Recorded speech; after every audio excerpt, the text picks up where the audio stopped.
Hello and welcome to another Friday football forecast. Time for us to talk about the Longhorns' upcoming matchup with Kansas State. I'm Jeff Jones, and as usual, I'm joined by the entire KVUE Sports team, Corey Mose and Tyler Feldman.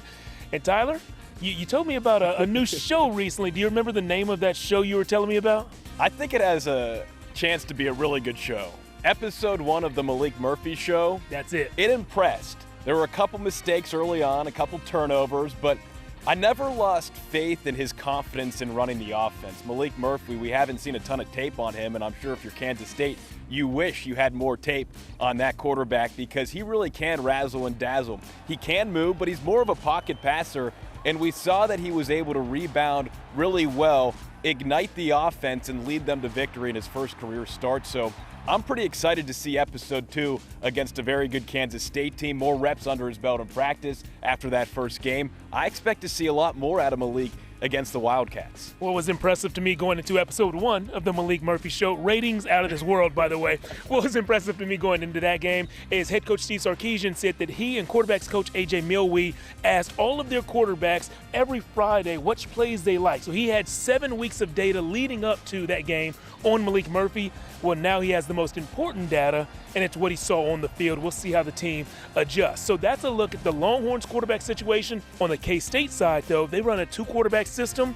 Good in some ways for them, maybe good in some ways for the Longhorns. That's for sure, and it's going to be a cool kind of battle to see, specifically because this is the first time that Texas defense has to deal with the dual quarterback system. And so being able to see how they adjust from series to series will be something to look out for. But yeah, you're right. You know, there's some pros and cons to having a dual quarterback system. Mm-hmm. Will Howard is the presumed starter for Kansas State. He's known to dink and dunk. He's not a big runner. He doesn't have a great deep ball. He's actually the worst in the conference when it comes to deep ball throws. And so that's something to maybe take advantage of for the Texas secondary. But when the other kid comes in, it's a true freshman, Avery Johnson.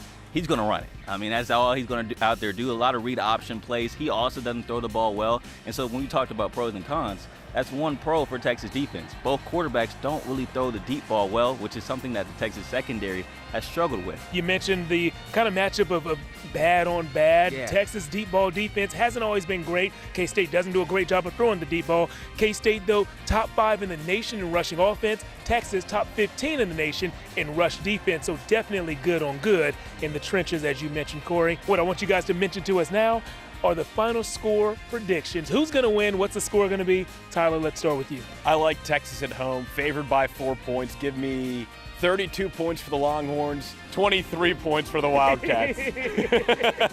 All right, Corey Mose, what did you find for the Wildcats and what did you find for the Longhorns? Yeah, interesting stat. Texas is one of 4 schools to be able to score 30 points in every game this year.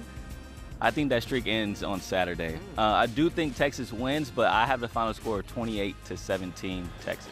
I've heard that stat a lot this week. Texas is one of the few teams in the nation that has scored 30 points or more every single game this season. And because I've heard that stat a lot this week, I think they jinxed it. So I think Texas gets close to that, but doesn't quite meet it. 28. Okay. But I say 28-20. Texas wins this game. UT keeps it rolling, and instead of being one of 5 teams tied for first place in the Big 12, well, they knock off one of those teams they're tied with, which is K-State. That's what we think. Feel free to reach out to us on social media. Let us know what you think. And, of course, keep it tuned right here on KVUE for your best Longhorns coverage leading up to, during, and after the UT football games.